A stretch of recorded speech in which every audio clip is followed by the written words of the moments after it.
بسم اللہ الرحمن الرحیم۔ لاکھوں کروڑوں درود و سلام محمد مصطفیٰ صلی اللہ علیہ وسلم اور آل محمد پر۔ میں ہوں عمر دراز گوندل۔ میں عمران خان سے مل کے آ رہا ہوں اور عمران خان صاحب سے کوئی 1.5 سے 2 گھنٹے کے درمیان کی ملاقات تھی۔ اس ملاقات کا احوال بتانا چاہتا ہوں کہ جب زمان پارک کا آپریشن ہو گیا ہے اور جو کچھ اندر ہوا وہ بھی ہم نے دیکھا، اور اس کے بعد خان صاحب نے جنرل عاصم منیر کے متعلق کیا گفتگو کی ہے، جنرل باجوہ کے متعلق کیا گفتگو کی ہے، عمران خان نے ابھی مریم نواز کو کیا جواب دیا، یہ جواب نہیں دیا، یہ بھی آپ کو بتانا چاہتا ہوں، اور الیکشن نہیں ہوتا تو عمران خان کے حوالے سے کیا مسئلہ ہے، اور بشرا بی بی کو عمران خان نے کل خدا حافظ کس بات کے اوپر کہا، یہ بہت امپورٹنٹ باتیں ہیں۔ سب سے پہلی بات میں آپ کو آج جو اچھی بات بتانا چاہتا ہوں، ہم جب بھی عمران خان کے گھر گئے کبھی بھی کچھ کھانے پینے کو وہاں سے نہیں ملا، ظاہری بات ہماری بھی انٹینشن نہیں ہوتی، لیکن آج خوشگوار حیرت ہوئی جب وہاں پہ گئے تو مسرت جمشید چیمہ صاحبہ نے یوں اوپر سے چیزیں اٹھائیں، ان کا جی آپ کھائیں تو اخروٹ بھی کھائے، بسکٹ وغیرہ بھی کھائے، تو کم از کم ہم کلیم کر سکتے ہیں آج یہ چیزیں۔ اچھا، اب وہاں پہ ماحول آج اس قسم کا تھا کہ عمران خان جیسے ہی کمرے کے اندر آئے تو ان کا یہاں پہ پتہ نہیں کس قسم کی کل گیس چھوڑی گئی ہے، اس کے اثرات آج دن تک محسوس ہو رہے ہیں، سانس لینے میں مشکل ہو رہا ہے، ایون جو جلد ہے، اسکن ہے، اس کے اوپر بھی یہ محسوس ہو رہا ہے۔ اب آتے ہیں اس بات کے اوپر، میں نے عمران خان سے کیا سوال کیا؟ میں نے خان صاحب یہ سوال کیا کہ خان صاحب یہ بتائیے کہ آپ چاہتے تھے سپریم کورٹ انٹرونشن کرے، سپریم کورٹ از خود نوٹس لے، الیکشن کے معاملے پہ انہوں نے لے لیا، تو اب بھی الیکشن نہیں ہوتا تو آپ کے پاس کیا لاحمل ہے؟ دوسرا، میں نے کہا کہ بہت سارے لوگ یہ کہہ رہے ہیں آپ کے اوپر کانٹا لگ گیا ہے اور آپ نے چونکہ آرمی چیف کی تعیناتی میں رکاوٹ ڈالی تو اب آپ کو معافی نہیں ملے گی۔ تو میں ان دونوں سوالوں کے پہلے بتانا چاہتا ہوں جواب خان صاحب نے کیا دیے۔ جب میں نے ان سے یہ پوچھا کہ اگر الیکشن نہیں ہوتا، ان کا یہ اسالٹ ہوگا پاکستان کی کانسٹیٹیوشن اور پاکستان کی ریاست کے اوپر، ان کا دیکھیں سپریم کورٹ نے فیصلہ دیا ہے اور یہ سپریم کورٹ کی بھی ذمہ داری ہے کہ وہ اپنا دفاع کرے، یہ ججز کی ذمہ داری ہے، اور ان کے مطابق اگر سپریم کورٹ بھی اپنا فیصلہ نہیں اس ملک میں امپلیمنٹ کروا سکتی یا نہیں منوا سکتی تو پھر کون منوا سکتا ہے؟ پھر اس کا مطلب کیا ہے؟ پہلی بات۔ دوسرا، ان کا مجھے کوئی اس ملک میں کوئی شخص اس موجودہ کرائسس کا حل الیکشن کے علاوہ کسی کے پاس ہے تو مجھے بتا دیں، ایک بات۔ دوسرا، جب میں نے ان سے یہ پوچھا کہ آپ یہ بتائیے کہ آپ نے جنرل عاصم منیر کے، تو انہوں نے جنرل عاصم منیر کے حوالے سے بہت واضح پیغام دیا۔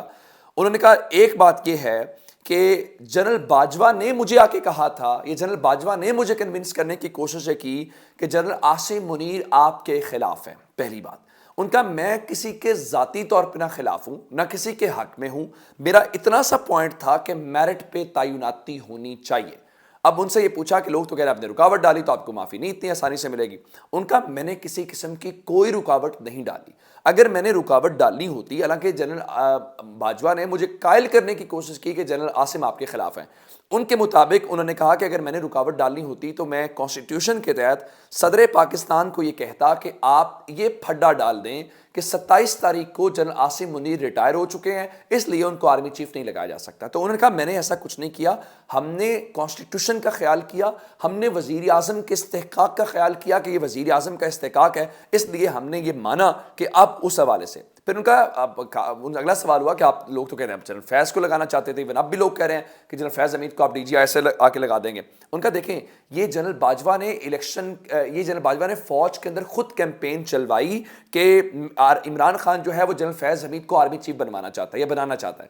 ان کا اس کا مقصد کیا تھا؟ اس کا مقصد یہ تھا کہ ان تمام جرنیلوں کو عمران خان کے خلاف کر دیا جائے جو اس دوڑ میں شامل تھے جو آرمی چیف بننا چاہتے ہیں۔ انہوں نے کہا کہ یہ جو جنرل باجوہ ہیں اگر وہ اس پی ڈی ایم کو بیک نہ کرتے تو پاکستان میں تباہی نہ ہوتی، اور ان کے مطابق جنرل باجوہ نے مجھے خود یہ پیغام بھیجا کہ آپ مجھے کہتے ہیں کہ جنرل باجوہ اتنا برا تھا، برا ہے، یہ جو نئے آئے ہیں جنرل عاصم منیر کی طرف اشارہ ہے، یہ آپ کو بتائیں گے برا ہونا ہوتا کیا۔ پھر عمران خان صاحب نے یہ سوال کیا کہ جو موجودہ اسٹیبلشمنٹ ہے، آپ نے شروع میں کہا تھا کہ نئے آرمی چیف آئیں گے تو دیکھتے ہیں پالیسی کیا ہے، کیا اسٹیبلشمنٹ کی پالیسی تبدیل ہو گئی ہے، کیا کچھ ہوا ہے؟ تو عمران خان نے واضح الفاظ میں بتایا کہ اسٹیبلشمنٹ کی پالیسی میں کوئی تبدیلی نہیں آئی، اور ان کے مطابق اگر پی ڈی ایم کے پیچھے سے اسٹیبلشمنٹ ہٹ جائے تو اس کے بعد پی ڈی ایم بچتی کہاں پہ؟ ان کا یہ مسلم لیگ نون جو ہے یہ 5 ٹکڑوں میں تقسیم ہو جائے گی۔ پھر انہوں نے جنرل باجوہ کے حوالے سے مزید باتیں کی اور انہوں نے کہا کہ جنرل باجوہ نے جب عمران خان وزیر اعظم تھے تو انہوں نے حسین حقانی کو جنرل باجوہ نے ہائر کیا، ان کا بطور وزیر اعظم مجھے پتہ نہیں تھا، اور یہ پاکستان کے دفتر خارجہ سے ساری رقم تقسیم ہو رئی تھی، اور ان سے یہ پوچھا گیا کہ کیا یہ اس کو کیوں ہائر کیا اور کیا آپ سائفر والے معاملے سے ہٹ گئے؟ ان کا اصل میں مجھے یہ لگ رہا تھا کہ جو سائفر ہے وہ وہاں سے آیا، ان کا نہیں، یہ سائفر جنرل باجوہ نے بنیادی طور پہ لابنگ کی اور ان کو کنونس کیا امریکنز کو کہ یہ عمران خان آپ کے خلاف اور یہ کام حسین حقانی کے ذریعے کیا گیا. ان کے مطابق نہ تو وہ امریکہ سے دشمنی چاہتے ہیں نہ بھارت سے دشمنی چاہتے ہیں, وہ ہر کسی سے دوستی چاہتے ہیں. ہاں ایک بات ضرور ہے کہ وہ کسی کی غلامی نہیں چاہتے, اور ان کے مطابق جنرل باجوہ ان کو روکتے تھے کہ آپ امریکہ کے اوپر تنقید کیوں کر رہے ہیں. تو ان کا میں امریکہ کے اوپر تنقید نہیں کر رہا, ہاں میں پاکستان کا کیس ضرور لڑ رہا ہوں, اگر کسی کے اوپر تنقید ہو رہی ہے تو اپنی جگہ پہ ہوتی رہے. یہ باتیں ہوئیں. اس کے بعد ہم نے یہ پوچھا کہ آپ یہ بتائیے کہ اس حوالے سے اگر اب کل والی صورتحال کے اوپر عمران خان نے بہت واضح انداز کے اندر بتایا, پھر ان کا میرا آرمی چیف سے نہ کوئی رابطہ ہے, نہ میں رابطہ کرنے کی کوشش کر رہا ہوں, نہ وہاں سے کوئی کمیونیکیشن ہو رہی ہے. ان کا جس کے ساتھ عوام ہوں اسے کسی کے ساتھ بات چیت کرنے کی کیا ضرورت ہے یا کسی کے ساتھ رابطے کرنے کی کیا ضرورت ہے. وہاں پہ اینکر عمران ریاض بھی اس نشست کا حصہ تھے. انہوں نے عمران خان کو ہماری موجودگی میں بتایا کہ ان کے پاس اطلاعات یا انفارمیشن ایسی ہے کہ جناب رمضان سے پہلے ایک اور آپریشن ہوگا اور آپ کو گرفتار کرنے کی کوشش کی جائے گی. لیکن عمران خان نے بڑی انٹرسٹنگ صورتحال بتائی. انہوں نے کہا کہ کل مجھے جب میں وہاں پہ اسلام آباد گیا تو مجھے ٹول پلازا سے جوڈیشل کمپلیکس جاتے ہوئے 5 گھنٹے لگے, اور ان کے مطابق کل میرا ڈیتھ ٹریپ تیار کیا گیا تھا. میں گو کہ دستخط کرنے جا رہا تھا, اور ان کے مطابق ڈیتھ ٹریپ کیا تھا, ان کا کل 100% یہ پلان تھا مجھے یا قتل کر دیا جائے یا مجھے جیل بھیج دیا جائے. ان کا میں جب گھر سے نکلا تو میں اپنی بیگم بشرا بی بی کو یہ کہہ کے خدا حافظ کہہ کے نکلا تھا کہ شاید میں واپس نہ آ سکوں, اور شاید جیل چلا جاؤں, یا شاید یہ بھی ممکن ہے کہ میں زندہ واپس نہ آؤں. تو میں خدا حافظ کہہ کے نکلا تھا. اور ان کے مطابق کل جوڈیشل کمپلیکس کے سامنے جب گاڑی کے اوپر شیلنگ ہو رہی تھی, وہ اندر جانا چاہ رہے تھے تو کوئی روک رہا تھا عمران خان اندر نہ جائیں, اور ان کے مطابق وہاں پہ کسی کی کوشش تھی کہ عمران خان گاڑی سے باہر نکلیں, ان کو گولی مار دی جائے, اور بعد میں کہہ دیا جائے دیکھیں وہ تو کسی ہنگامہ آرائی اور صورتحال کے اندر ان کی جان چلی گئی ہے. اور ان کے مطابق کل ان کا چلیں قتل والا نہ بھی ہوتا تو جیل میں ڈالنے کا 100% ان کا بیان کل کا منصوبہ تھا, لیکن یہ اس منصوبے کے اندر ناکام ہو گئے. اس کی وجہ کیا ہے کہ پبلک اتنی زیادہ اویئر ہو چکی ہے, پبلک اس قسم کی ہے کہ اب ان کے پاس کسی قسم کا کوئی اور جو راستہ ہے وہ نہیں. اب عمران خان نے کہا کہ مجھے یہ اندازہ ہے کہ یہ میری جان لیں گے یا مجھے قتل کریں گے, تو اس کا پلان کیا. عمران خان نے کہا میں 3 نام آلریڈی لے چکا ہوں کہ کون لوگ مجھے قتل کرنا چاہتے ہیں. ان کا میں آپ کو بتانا یہ چاہتا ہوں کہ 3 نام میں بتا چکا ہوں, 3 نام اس میں فردر ایڈیشن ہے. یعنی جب میری جان گئی تو 3 نام جو میں نے ویڈیوز بنائی ہوئی ہیں وہ ویڈیوز پاکستان سے باہر ہیں, اور وہ ویڈیو آ جائے گی اور آپ کو پتہ چل جائے گا وہ نام کون سے. اس کے بعد ہم نے مریم نواز کے حوالے سے بہت ساری گفتگو. اچھا میں مریم کے حوالے سے گفتگو کرنے کے حوالے سے, چونکہ عمران خان ایک بات کے اوپر بہت واضح نظر آئے, ان کے گھر میں کل پردہ دار خاتون کے ساتھ جو کچھ ہوا میں اس کے اوپر بہت غصے میں ہوں.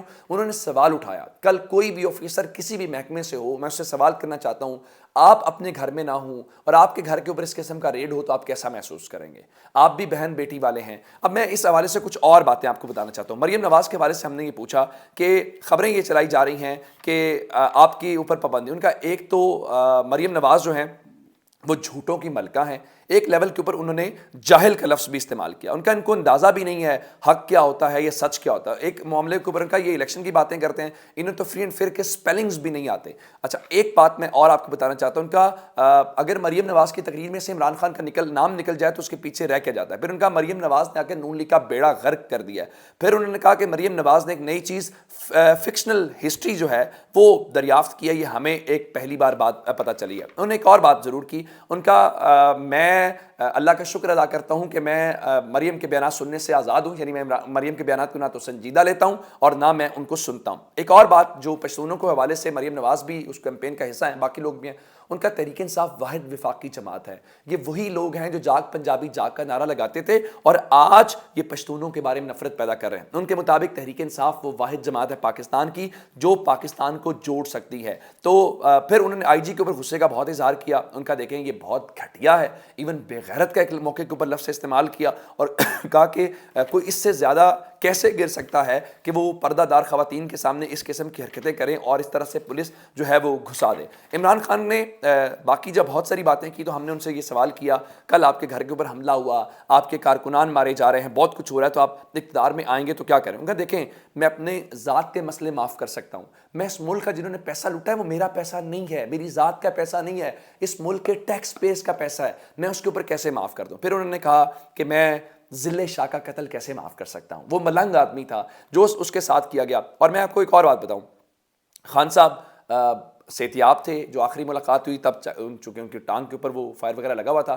آج عمران خان بالکل خود چل کے آئے, انہوں نے ہمارے ساتھ سب کے ساتھ تصاویر بھی بنوائیں, گفتگو ہوئی, بہت کھل کے سوال ہوئے, ایک سے زیادہ سوال ہم سب نے کیے.